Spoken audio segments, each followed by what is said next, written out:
Ahoy, Nakama, and welcome aboard, or walk the plank. We're your co-captains, Adam and Ed, and this is the Void Century Podcast. Your weekly deep dive into One Piece lore, lost treasures, and the wildest fan theories from the Grand Line to the Void Century. From ancient secrets to Yonko chaos and fresh chapter breakdowns, if you're chasing Laugh Tale, you're in the right crew. Yarg! Hit subscribe and let's set sail.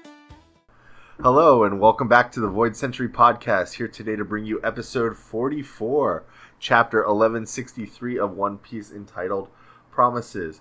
Now, we're mixing up the format a little bit today. We're trying to remove the chapter breakdown altogether, so let us know what you think. We're just going to dive straight in with discussion. So on the cover story, we actually see Luffy hanging out with a bunch of macaques in what looks like a European settlement. I thought that this was kind of reminiscent a little bit of the one-shot of Monsters, which was also set in a weird stylized European village. Now, I don't know specifically if the cover stories are canon. However, there are things that happen in the cover stories that are canon. I don't know if the fan-suggested ones are canon like this one. However, it's going to be interesting to see. We see Luffy hanging out with a bunch of macaques. They're like flying over a city, like all Spider-Man style. Luffy, we see him. He's got a 56 on his shorts. As we know, 56 is Luffy's number, so to speak. In Japanese, it phonetically sounds like Gomu, as in Gomu Gomu, as in the rubber fruit. So, Luffy has that motif. We've seen it in a bunch of other places too. Most recently, when he's like the baseball player on Egghead, he's got a 56 on his jersey, I think on his bat too. But tying this back to like a little special we did a couple weeks ago, 56 being Luffy's number is also incorporated into the character design of Tritoma, who we know was an empress on Amazon Lily, and potentially Luffy's mother, so keep on a lookout for that. Yeah, they're not flying, they're doing parkour, but I guess I could see why you would confuse the two, just because sometimes if you're really good at it, you know, it looks like you're flying. Okay, I understand the concept of parkour, but it doesn't seem like there's I mean, if I'm going to be that guy, I mean, it doesn't seem like there's literally any... says they're doing parkour. Okay. And also, it's cool that they're monkeys, and his name is Monkey D. Luffy. That's pretty cool. I think that was the joke. But also, my point just being is, I don't see any other tall buildings that they could be propelling themselves off of to leap over other tall buildings, so I don't know. It's just a matter of perspective. It's just a matter of perspective. It's a mind over matter kind of thing. Yeah. I guess moving forward, we actually see Emu possessing Saturn. So Saturn, I guess, is now fully overtaken by Emu. Emu sitting on top of Saturn, looking almost like a hat, a crown, a parasite, if you will, using Saturn kind of like his host body. We also do see a really interesting panel of Saturn and his like post-Emu transformation, I guess, if you want to call it like his super demon transformation. We actually see like shadows and swirls appearing over Saturn's body, which looks like he gets like an alternate set of like shadow, I guess, appendages or like legs. But we also see that's like the genesis of, I want to say it's the genesis of the swirl or the flame motif around him, with like the black and white around his legs, making like that weird swirly like hockey, or excuse me, like the awakened devil fruit swirls that they get in their cloak. So it's very interesting. Yeah, I think that we've already seen like this transformation, I guess in the future technically, but in previous chapters. And honestly, it does look pretty much the same, because like around Saturn's head, there's that like ring of flame. And then Emu is like above that, like you said, like a hat or just standing on top of him. But yeah, no, like his design, Saturn's overall design does look pretty much the same. In the anime, like he was colored kind of purple, but in this, I think there's a lot more black. But I guess, is it because Emu? Is it because they're in the shadows? I'm not sure. Yeah, it's very interesting, and I don't know. Oda is going really crazy with the swirl motifs lately. I feel like I'm going bonkers, because it's like the more you look into it, the more you see. But even with like the clouds and certain motifs on the ships that we're seeing, even the narrator bubbles themselves, have the swirls in them. I haven't specifically nailed down exactly what the swirls could be. Could be related to the lineage factor or inherited will. Could also be related to just like a general motif of power. But Oda always, when asked about the swirl in an SBS in reference to like Sanji's eyebrow, he did actually note that like swirls are just emblematic of power and like cosmic power, like the tides of the ocean or the orbits of the planets. Ooh, the planets! And we know the Gorosei are also representations of the planets themselves. I mean, they're named after planets. So, yes, the more I look into the swirls, the more I see about the swirls. They could just be a general representation of power, but I think it's something even more than that. Yeah, I think it's just generally power, personally. But Hey, yeah, so we see Emu on top of Saturn, and do you think that he's physically there, or if it's just like his avatar just like appearing, and he manifested like an avatar of himself on top of Saturn? so that's the real question that we'll come to see like later, right? I think I've subscribed to the theory that Emu is bound to Mare Joie in some way. Like Emu was cursed, or there was like some lasting impact of like the final battle that Emu himself can't leave Mare Joie. That's why he manifests through these avatars. I don't think Emu is physically there, as we'll see later. But I believe maybe his presence or his hockey is just like so powerful he can kind of physically manifest in a way. Does that make sense? Yeah, and him attacking, like we're seeing him attack pirates, but we're also seeing him attack Marines and people on his own side. So I I wonder why. Like, does he just not care? Is it part of this like ritualistic sacrifice that he needs people's souls or something to maintain his power? What do you think? When I first read it, I thought it was Emu like sacrificing people to like gain power. Yeah. So if you think of like a ghost, right? Like the a ghost has to like take in energy to do like any cool stuff. So I think it's twofold. I think Emu is getting rid of people so that they don't gaze upon his final form and live to tell the tale. Oh, And true. I also think that Emu's magic could be related to like black magic or blood magic in some way, where you have to cause some kind of chaos or pain to gain more power. Yeah, yeah. So moving forward, we do see that Emu referred to rocks as Davy Jones.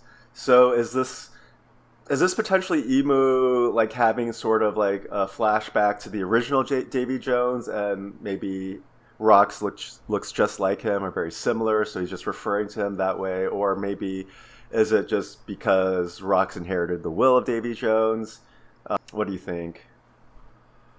I think it's very similar to like Goldie Roger. It's plain to see that they're both like the reincarnation of Davy Jones and Joy Boy or Nika specifically. I think it's very interesting that Emu, who's like the the oldest person that we've seen in the series, well, person is relative, I guess. Like literally calls out Rox and is like, "Oh, Davy Jones, you're here. Like, what's up, Davy Jones?" And Rox is like, "Oh, I haven't met him yet." I've So never even met him. Yeah. yeah, I've never met the guy. I mean, for all we know, Davy Jones is long passed away. I mean, it's probably that like Davy Jones was probably alive during the Joy Boy era, is my assumption. So during like 800 years ago, right before the Void Century started. So that's kind of what I'm leaning towards. So most likely, unless Emu has him like Domi Reversi'd and like powered up like the Gorosei, I'm thinking that Davy Jones, there's a good chance that he's probably not around anymore. I mean, but we do know that he was cursed to live under the sea like forever, right? So I mean, Yeah. if you're cursed by like some crazy god that wants to torture you for all eternity, that also has immortality powers. I think you could possibly be alive under the sea, maybe with or without an island on top of you.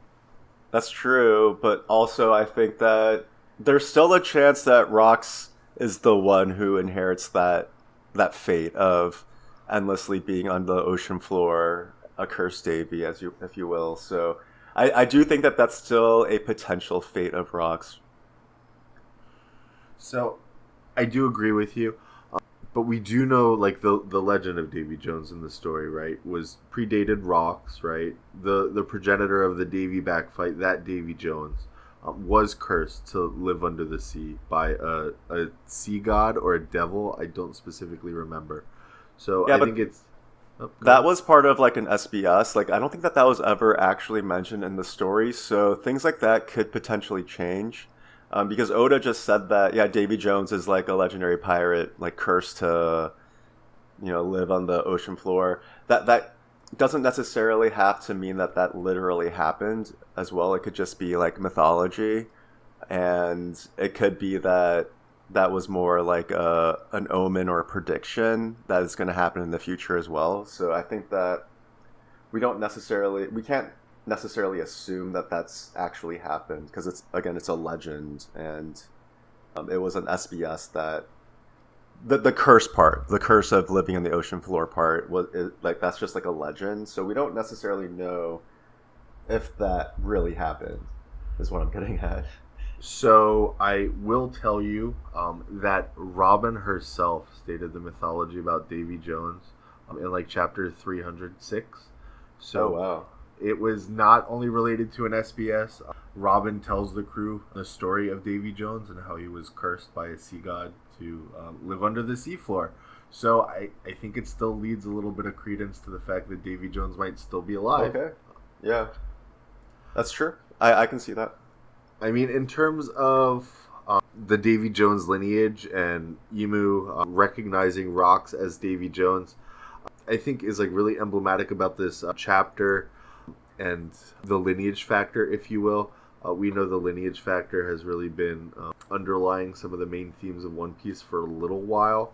If you think about like Sanji and even the devil fruits themselves, we do know there's a concept called epigenetic memory in our world that allows you to kind of inherit the experiences and maybe some of like the experiences and also the traumas of your ancestors or your forefathers.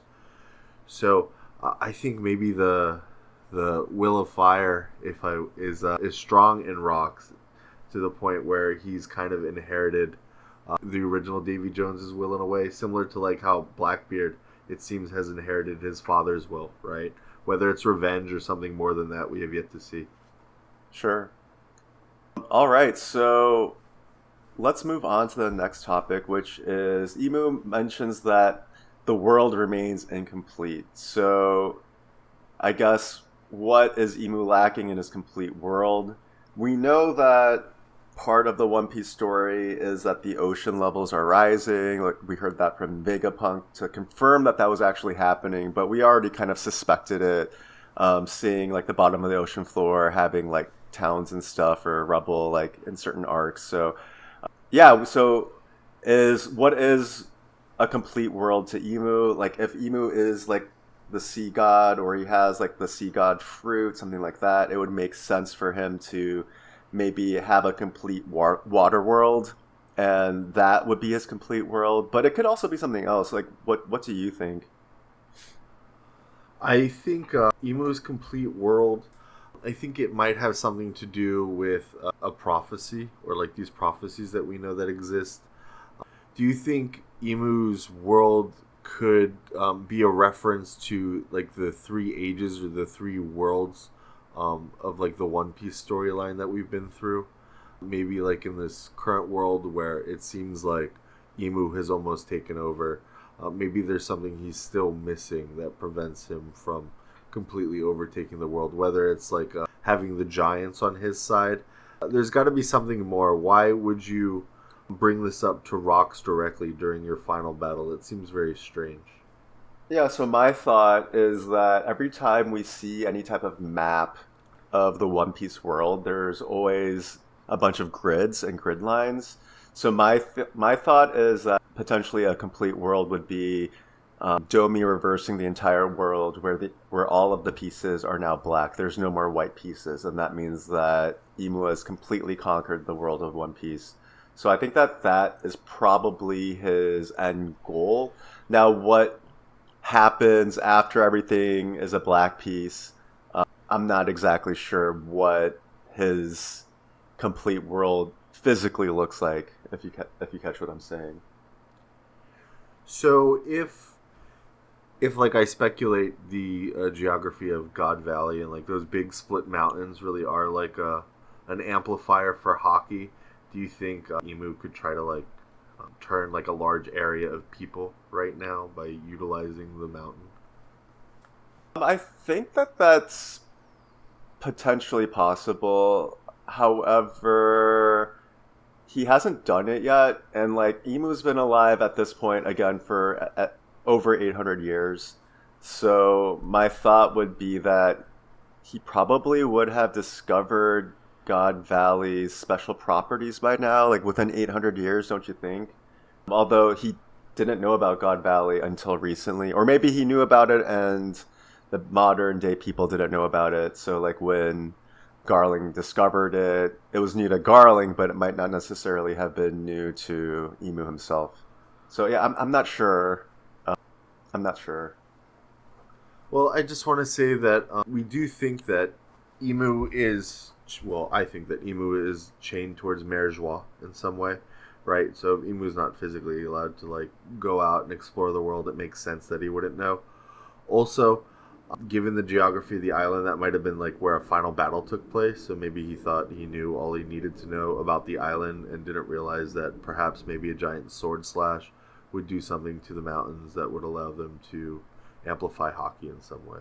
Oh, true. Yeah, maybe that giant slash in God Valley's mountain was caused during the Battle of the Void Century, and then afterwards it created a special property that, since Emu is stuck to Merigeois, he wouldn't know about. That makes sense. And then also, speaking of being stuck at Merigeois, maybe that's Emu's endgame, is that he can increase his like domain, I guess, where he's able to finally travel outside of Merigeois. So maybe that's his endgame.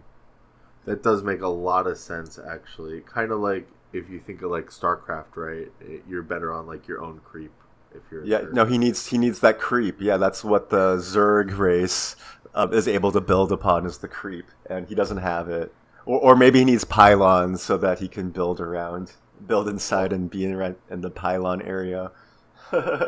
We just need some more Vespine gas. Not enough overlords. So let's move forward. And so now that, like, we already know that Emu has like the Domi Reversi, his color is black. But in Othello or Reversi, the game itself, the opposing side is the white piece. So does Gear 5 or Nika version of Luffy symbolize the white piece? And also, because Luffy is portrayed as white when he's in Gear 5, but also does that mean that he's also able to unlock his own version of Domi Reversi and flip people to become a white piece? And like, let's say he does have that, would it also increase their power level similarly to how Emu flipping someone increases their power level? So I will just say that Luffy wants to bring freedom to people. He wants to make people smile and make people laugh. There is a phenomena of being carefree, right? About being so free that you have nothing to worry about and you can sit around and just be exuberant and just laugh and smile. So I do think that's like Luffy's end goal, is to free people to the point where they have no worries, have no stresses, don't have to worry about paying tithes to the world government or any of that. At the same time, I think with Bonnie being such a devout follower of Joy Boy or Nika, right? I think with her powers, she could potentially help bestow the flips to other people, right? To turn them to be as carefree and as lighthearted and free as Luffy is. Yeah, so I really like that idea because we know that Bonnie's devil fruit, she can use it on other people, not just herself. So we've seen her change people into very old people or very young people, like babies or infants or toddlers. So if she can use that ability of turning herself into Nika, then potentially she can use her ability to turn other people into Nika as well. So I think that that's big brain and very, very plausible, and that would make a lot of sense. So maybe turning people into Nika is similar to like the Domi Reversi for the white pieces. I just wanted to mention that I think Oda foreshadowed this Reversi thing like so long ago. If you look at like the original introduction of the Gorosei themselves, if you look at the room that they're in, you'll notice that they're all wearing like black and white, and even there's a grid on the floor, like a go grid on the floor, and you can even see like the arcane circles that they use like as motifs on the wall. So Oda's been setting this up for a long time. I found a One Piece Reversi board that was imported from Japan like 6 or 7 years ago, before we even knew any of this kind of existed. So I think Oda's definitely had this as a plan for a long time. And also the world government flag is a bunch of black circles like surrounding a piece. So that could also reference the Domi Reversi or the Reversi board, Othello board, and flipping someone to become a black piece. So yeah, for sure. All right, so part of Imu and Roxy Xebec's fight, Xebec mentions that promises are meant to be kept. So what kind of promise might he be referencing? And so I kind of want to dig in first. So my inclination is that the original Davy D. Jones, and Imu knew each other, and Imu may have made a promise to the original Davy, and Rox is coming back to collect that promise, and maybe that's the reason that Imu really wants to get rid of the Davy clan, is because he doesn't want to, keep his promise, keep his word. So that's kind of where my mind is at. Like what that promise is, I'm not sure, but that's kind of what I'm thinking right now. I was just thinking about Davy D. Jones himself. Now, Davy did something that allowed him to be cursed. I don't remember specifically if he stole from his crewmates or he killed his crewmates, but he was cursed. I think, to your point, if Davy D. Jones and Imu, like Nerona Imu or whomever, knew each other in the past, perhaps it was a promise like Imu was like, hey Davy, if you steal this thing for me, if you steal this powerful devil fruit or the mother flame for me, I'll give you X. I'll make you, a celestial dragon in my new government, or whatever it be. But there was some kind of betrayal, and Imu didn't really keep up their side of the bargain. So maybe at that point, after Davy was cursed, he also swore like vengeance or promised to take back what was owed to him in some way, shape, or form. Yeah, and honestly, after seeing this whole God Valley Rocks arc and getting like basically a Roxy Xebec flashback, we can only assume that the progenitor of their clan, Davy D. Jones, was also a stand-up person. So if he's cursed, my guess is that Imu was the one who cursed him. And yeah, I think that Davy was probably betrayed by Imu, and he was actually like a really good person, because Rox is honestly, in these past few chapters, Rox has quickly become one of my favorite characters in the entire series. He went from the villain, that mythical villain that we all kind of feared, to like a hero of the story, honestly. I love Rox. He's just like a quintessential pirate's pirate, right? Like he's everything that you think of when you think of a pirate, all rolled up into one. Like, yeah, uncaringly like himself, really wants to challenge the whole world to a fight. Man, I love Rox. I like him more than Goldie Roger at this point, honestly. And I really liked Roger, but yeah, Xebec is he's really cool. Wow. Okay, let's move forward to Garp and Imu. So we see Garp, and he is very upset. He is mad about the whole situation. He sees Saint Saturn for the first time, and like immediately it's like Saint Saturn transforming into this demonic spider scorpion thing. And then there's that shadowy figure of Imu on top of him. And Garp is seeing red. Like, he wants to take this guy down. And we see a panel of like 20 or more Marines trying to hold him back from attacking a literal celestial dragon slash Gorosei. Like he's like the top of the top, and on top of that, Emu being possessing Saturn. It's like him attacking like the literal figurehead of the entire world government. So yeah, Garp, he's saying how the world government can't keep getting away with it. Yeah, so do you think that Garp may have fallen in line to save Dragon or something? Because, like, right now we see him attacking Emu and Saturn, but, like, why is he going back to the world government in present day and continuing to be a vice admiral? I don't know. Like, he knows all their secrets, right? So he knows, like, everything they do, all their dirty laundry.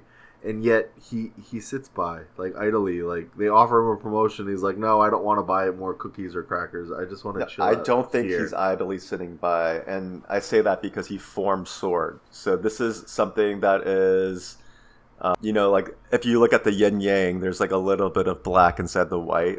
Or a little bit of white inside the black. If we think of black being the world government controlled by Emu, Garp is that white piece inside of the yin-yang, trying to, be the good inside the world government and change how it is. I get it. I understand. At the same time, like, he beat down Ace to save his own skin at that point. Like, how far will this man go to keep his cover if he really is just like the revolutionary element within the world government? Well, part of being in the Marines is keeping peace and order, and even if we're going against like the heroes of the story like Ace, if they're causing like a big disturbance and stuff like that, like number one priority for Garp is probably still maintaining the peace and maintaining order. So I can see, I'm giving him some leeway, some grace here. Am I a fan of him attacking Ace? No, but like especially Ace being his adoptive son. But I don't know. I want to give him some grace. Is all I'm saying. Sure. I also do think, to your point, it probably was pretty humiliating for Garp to be under the world government's thumb for like another 20 plus years. And, we can see here that he's all fired up and he's really angry. However, until I see him punch Emu in the face in present day, he cannot be redeemed in my eyes for being complicit in all of this, regardless of how many times he calls Saturn a maggot in the past, okay? Sure.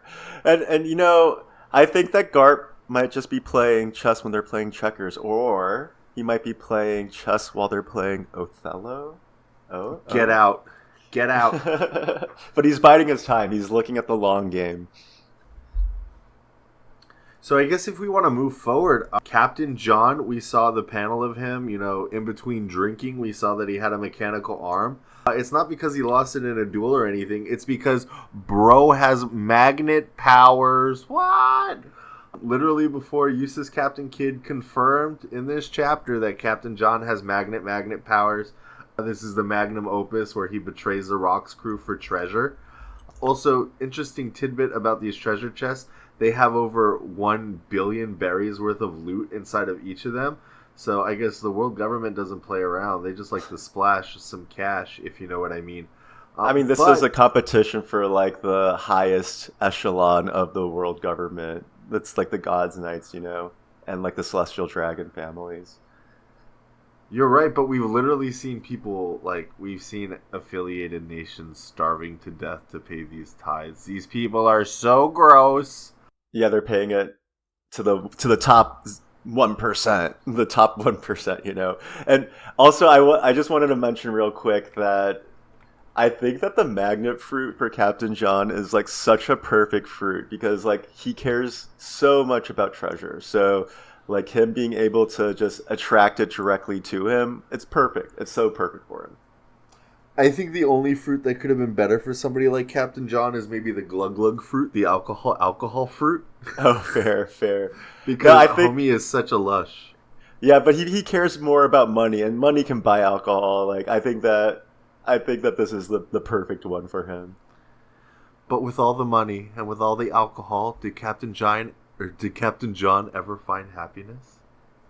I think he was pretty happy. Yeah, I think he was pretty happy, to be honest. Other than, passing away early, getting betrayed by his crew in a mutiny, I think that he was pretty happy with all the wealth he was hoarding. We always see him; he's always got a smirk on his face. Like he seems pretty happy.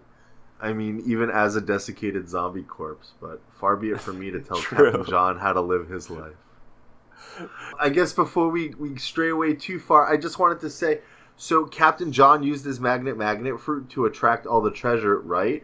But like magnets in our world can only attract ferrous or iron-containing metals. What's the deal with attracting gold? Does this mean his fruit's awakened? What do you think? I think that, yeah, it's potentially awakened. I also think that gold is usually not 100% pure. They usually, mix it with other metals, so it's possible that it's mixed with a metal that does cause magnetism. Or, it's inside treasure chests, so he's bringing the entire chest as a whole, which definitely has metal that can be magnetized. So I think it's like a combination of those things. Sure, I can see that. I concede. But I do think it's possible that he's awakened his fruit. I mean, he's a member of the Rocks crew. He has to be powerful in some way. I agree. I guess moving forward, while we see Captain John hoarding in all of his treasure, or everybody else's treasure, rather, we actually see Gonzui seems to have kind of an issue with getting betrayed, and we see him flick a little black thing towards Captain John, which then explodes, incapacitating Captain John. So some people have actually been speculating that Gonzui might actually have Mr. Five's Bamu Bamu no Mi, or the Bomb Bomb fruit. But do you think that this was a booger as well? Yeah, I think it looks like it could potentially be a booger, and I'm pretty certain that this is the Bamu Bamu no Mi. I think that we're getting a lot of fruits, devil fruits in this God Valley incident because it's the strongest of the strong at this place. So I think that it's only natural that we see fruits that we see in the present that were used by infamous pirates of the past. So I think it's really interesting that Marineford was called the War of the Best, but it seems that God Valley was the real War of the Best. Oh yeah, this is not even comparable to Marineford. The power level here is just top of the line. How many? There's only one emperor that even made it to the Marineford battle, and that was Whitebeard. I mean, at the time there was only one. There was Shanks that kind of interfered with Kaido. Big Mom wasn't around, so yeah, there was only one, and Whitebeard was actually a part of God Valley itself. So. And obviously Whitebeard was stronger during the Marineford battle compared to, well, actually it's arguable, it's debatable because he was at the end of his life and he wasn't in good health. So maybe he was kind of similar power level. Because I don't think that Whitebeard was in his prime quite yet during the God Valley incident.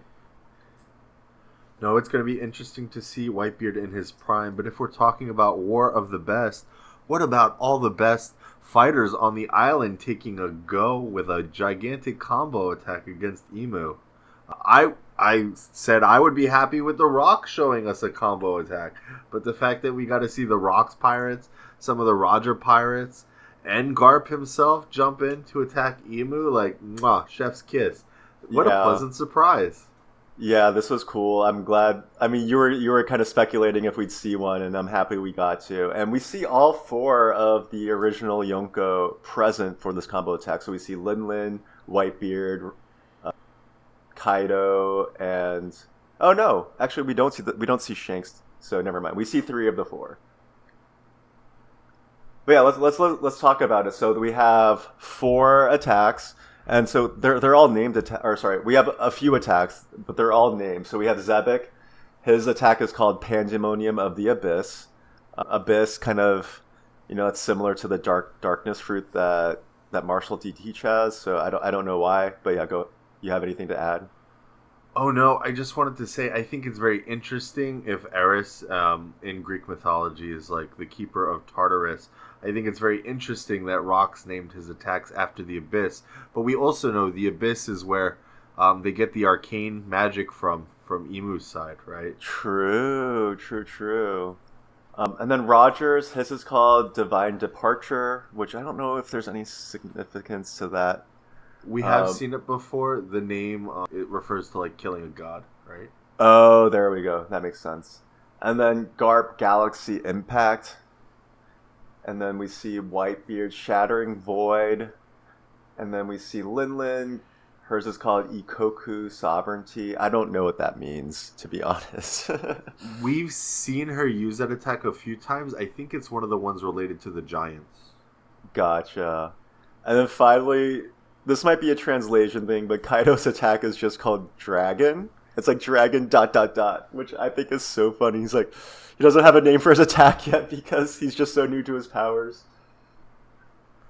Oh, that's funny. But like, if we want to go on a small tangent here, like afterwards, Kaido didn't think his attack did so much damage, so he's like, Lin, help me! I can't throw the fruit up. I don't want it anymore. What do I do? And she's like, you pay me. That's what you do. Yeah, and like afterwards, you know, like we see like the figure of Emu on top of Saturn, and it looks like, I don't know, it kind of looks like it's being eaten away by all these different like energy attacks. So like the shape of Emu is kind of like dissipating to an extent. What do you have anything to talk about in terms of like, is Emu taking damage? What's going on here?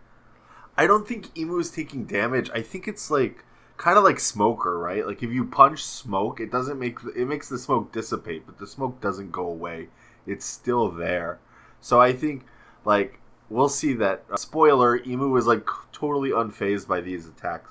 I think it's almost like when we first got the concept of like a Logia, and you had to like hockey up your fist in order to hit a Logia. I think it's very similar, but like on a higher dimension, if you will, right?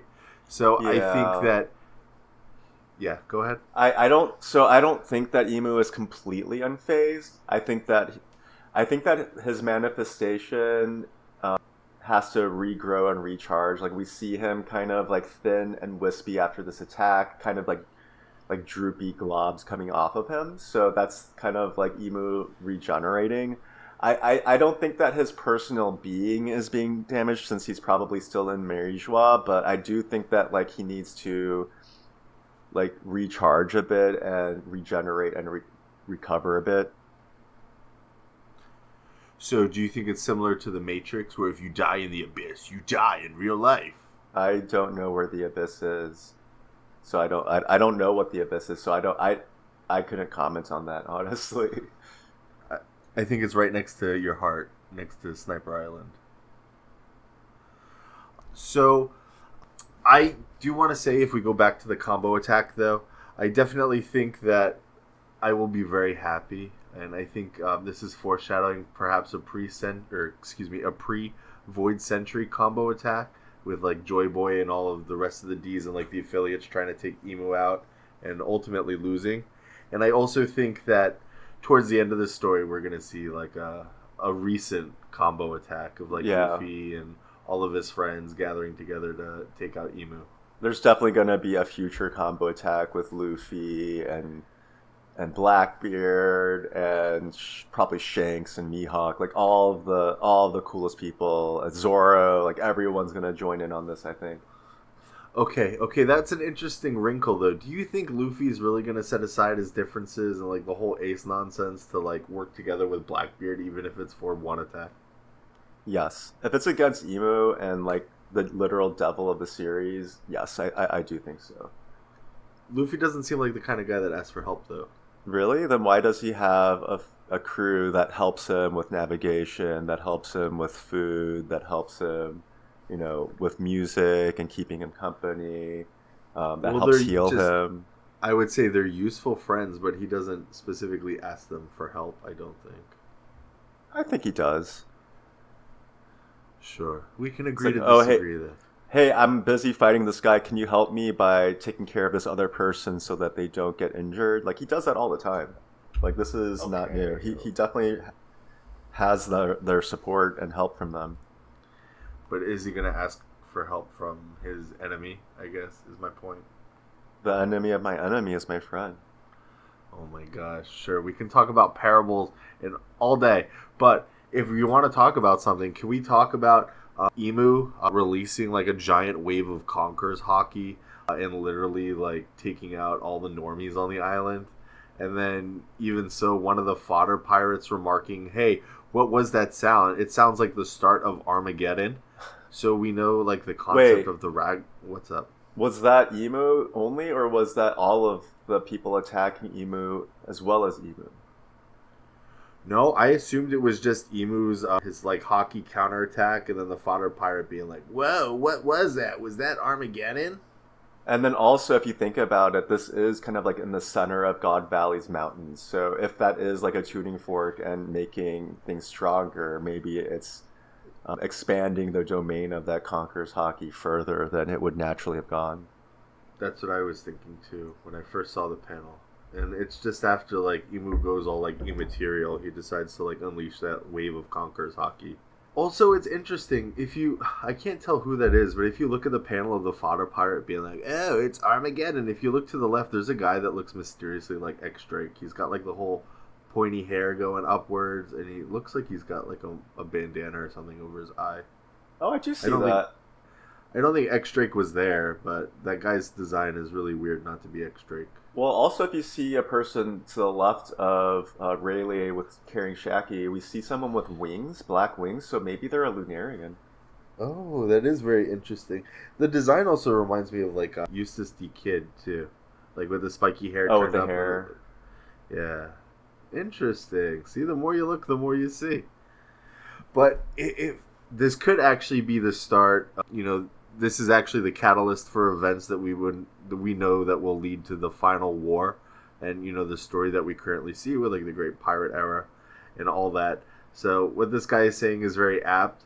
However, I think if we snap out of flashback mode for a second, we are actually getting a parallel in this, because I think the Ragnarok is, and the mechanism to begin the final war and the final days in the One Piece world as we know it is about to begin on Elbaf right now, if it has not already, with the arrival of Emu. So I think it's very interesting, this flashback and where we are currently in the story. It rhymes, right?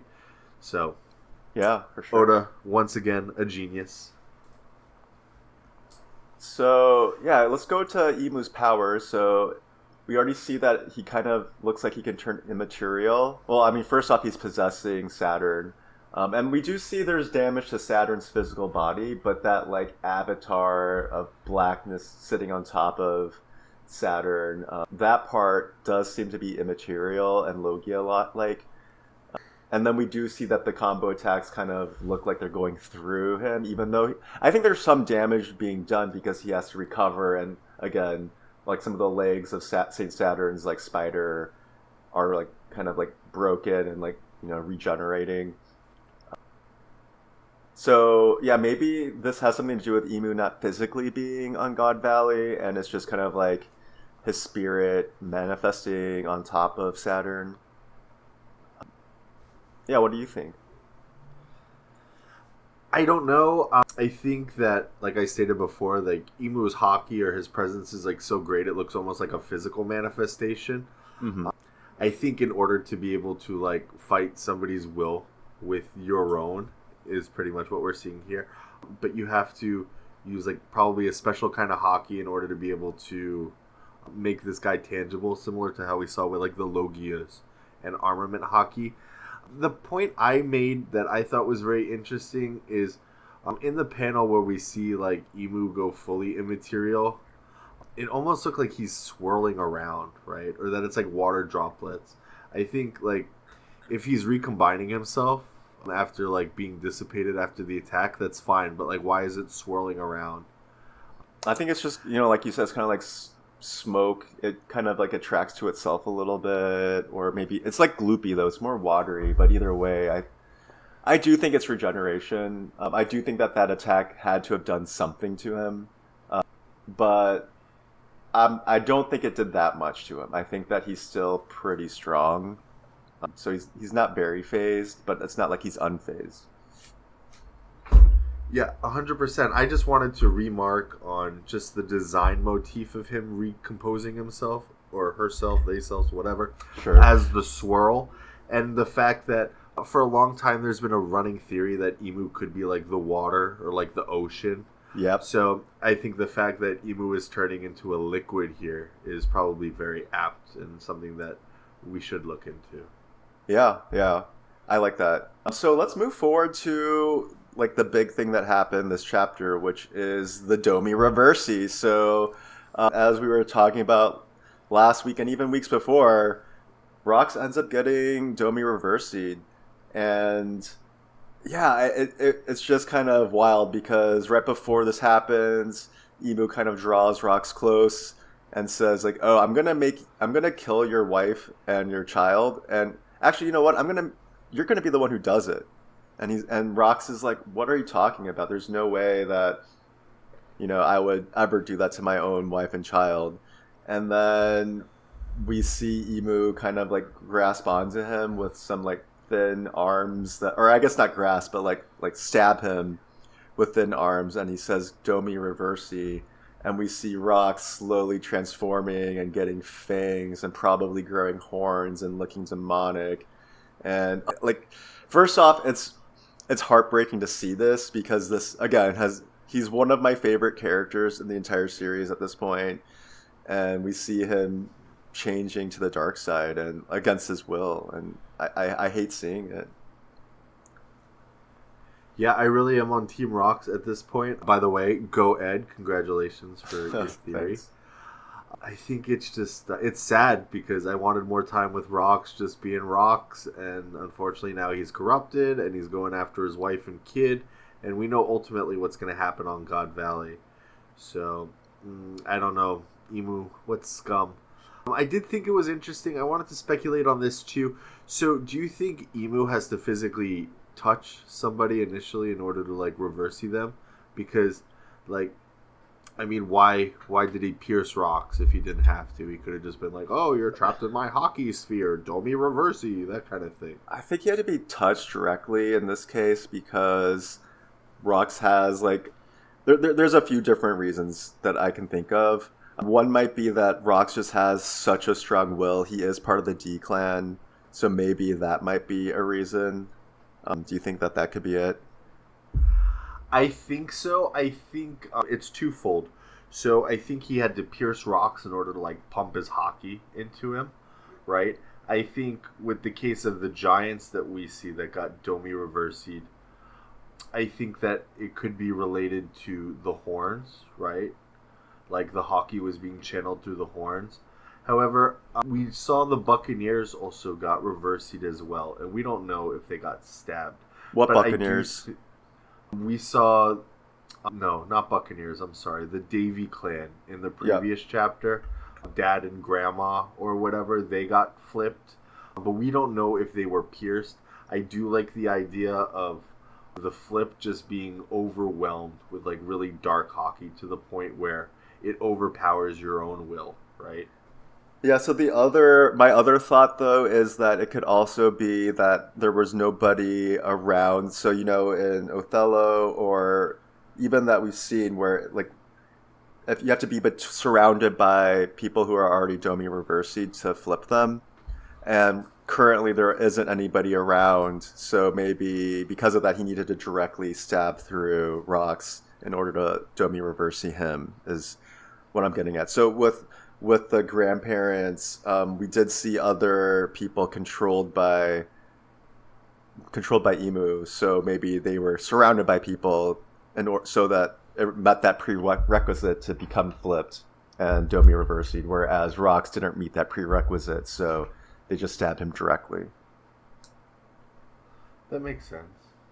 Yeah, that definitely falls in line with the Reversi theory. That seems to be a theme here. Yeah, so I guess we can move forward to Shanks. Comic relief. yeah.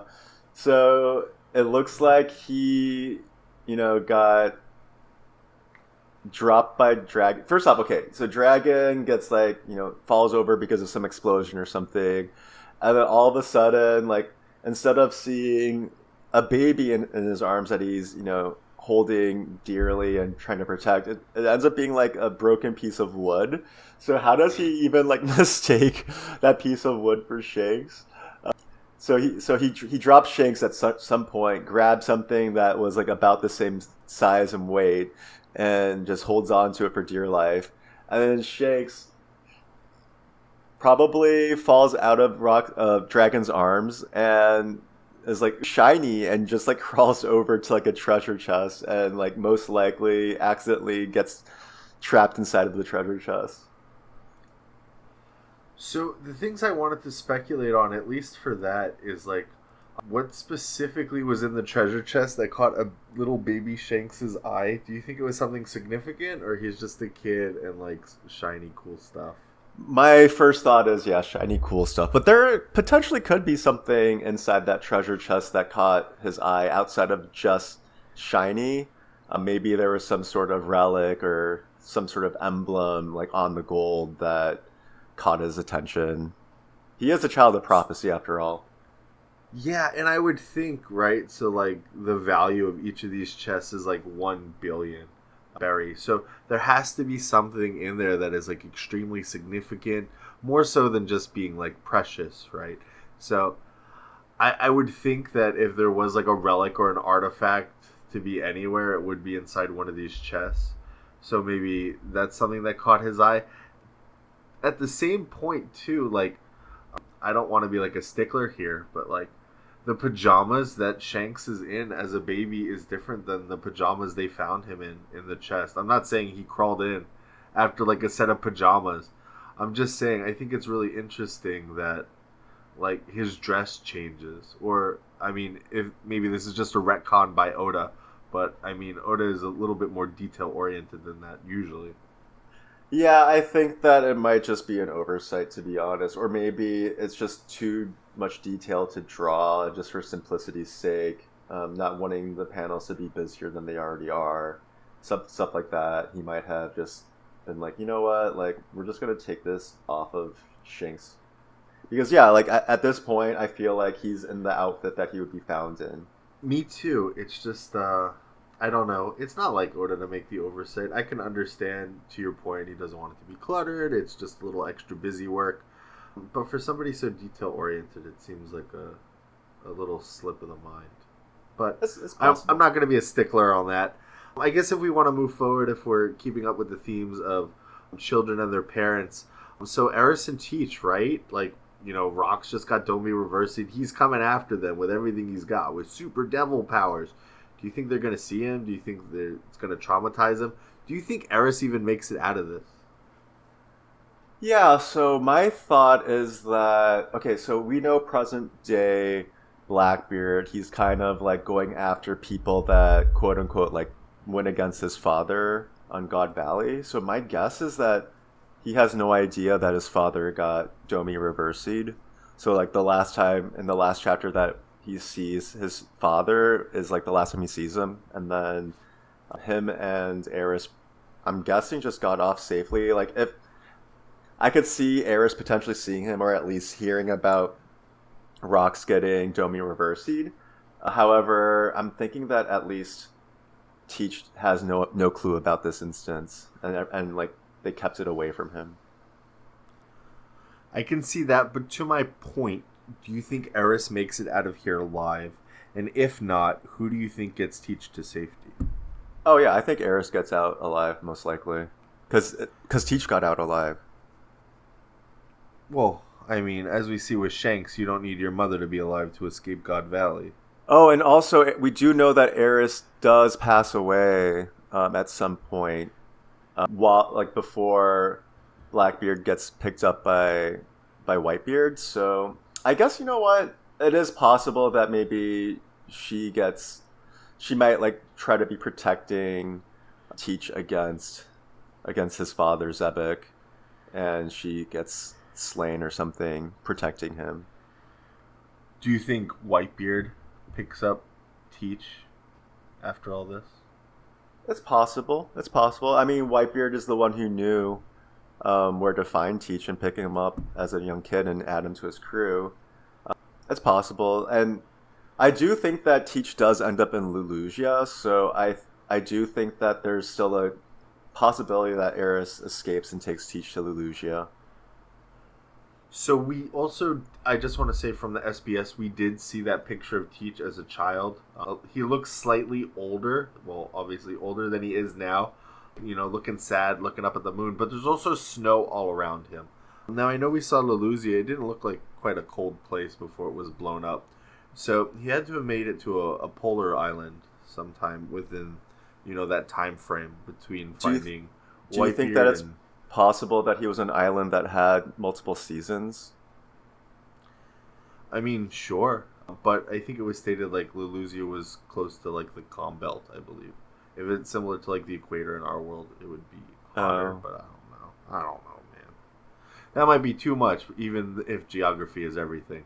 Sure, but also like even in warm climates, you can get snow if like you're high up in the sky. And everybody is pretty high up in the sky due to the water rising. That's true. It's going to be interesting to see. We're just trying to piece together like the Blackbeard timeline with like 2 pictures and God Valley, so it's a little hard.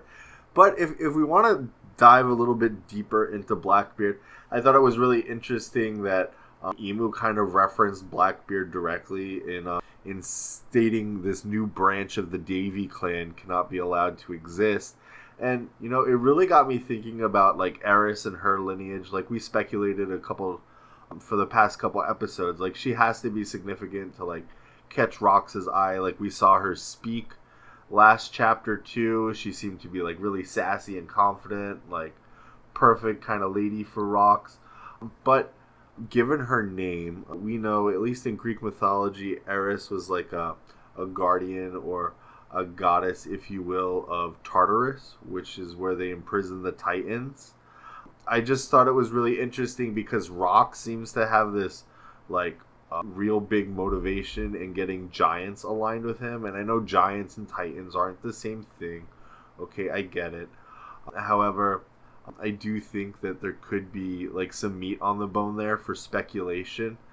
And I just wanted to state that Blackbeard's crew themselves, like his lieutenants, they're named the 10 Titanic captains, and his ship is the Saber of Xebec. So I think it's more than just Oda frivolously naming things. I think Eris has some connections to Titans or like giants or godlike beings in some way. What are your thoughts? Yeah, so also Xebec's attack was Pandemonium of the Abyss, so maybe he learned something from Eris to make that attack, because like the Abyss, like we mentioned earlier, could be related to Tartarus as well, or I guess like the magic that they use, that Emu and the Gods Knights are using. Yeah, I do like the idea that Eris has a special lineage, so it's like a fusion between the Davy clan and Eris's clan that's creating like a new type of Davy that potentially is stronger. So I actually really like this theory a lot. It makes Rox's lineage a lot more, like, even more interesting than it already is. Like, already just being the son of Rox D. Xebec is really interesting, but Blackbeard, having a second cool lineage, I like that idea a lot. So I think it would rival Luffy being part of the Monkey Clan, but also his mom being Empress of Amazon Lily. Yeah, and also like, so our theory is that the D's were descendants of like the original crew of Joy Boy. Have we talked about that at all before? I don't think we mentioned that before, so I guess headcanon spoilers, guys. Yeah, so our thought is that the original Joy Boy had a crew of 10 people or whatever, and each member of Joy Boy's crew ended up inheriting a will, and they became like the D clan. So we've only seen 8 or 9 different D families, and we're thinking that each of those D families were originally part of the Joy Boy crew. So yeah, I think that potentially, either way, I think that it makes a lot of sense for all of these different D families at the end of the series getting together and doing like one final attack to defeat Emu and, you know, save the world from eternal darkness, something like that. So yeah, I just think that it's pretty interesting to think about. I really like that idea that they were part of the original crew of Joy Boy. Yeah, it's just inherited will and epigenetic lineage, it seems. Just for some of the D clan that we do know, so we have the Monkey Clan, we have the Nefeltari family, we have, this is going to be blanket, so we have Marshall, Teach, and we don't know Eris's last name yet, but they're all pretty much the same bloodline at this point from what we know. We have the Jaguar family in Saul, we have the Trafalgar family in Law, and then we also have the Cloud family in Clover. And those are currently all the D's we know. What is that? 1, 2, 3, 4, 5, 6. So it leaves a lot of room for people that we may or may not know. And we also have Portgas D Rouge, right? Yeah. So we know Rouge was also a D, but we have yet to see exactly where her lineage spans from. So it's going to be very interesting to see how all these bloodlines play a part. But yes, our headcanon is that the D clans are the descendants from the original crew of Joy Boy, the Genesis, the first pirate crew. And it also kind of makes sense why they would smile whenever they're about to die. Like the D kind of can represent a smile. And Joy Boy, he's Nika, like sparks joy in others, makes people happy and laugh. Makes sense that like they smile at their death because they were part of Joy Boy's crew. Yeah, he took all their worries away, right? So, everybody, this has been episode 44 of the Void Century podcast. We hope you enjoyed our new format. Let us know if you liked it or if you did not like it. Again, this is chapter 1163 of One Piece entitled Promises, and thank you for sailing with us.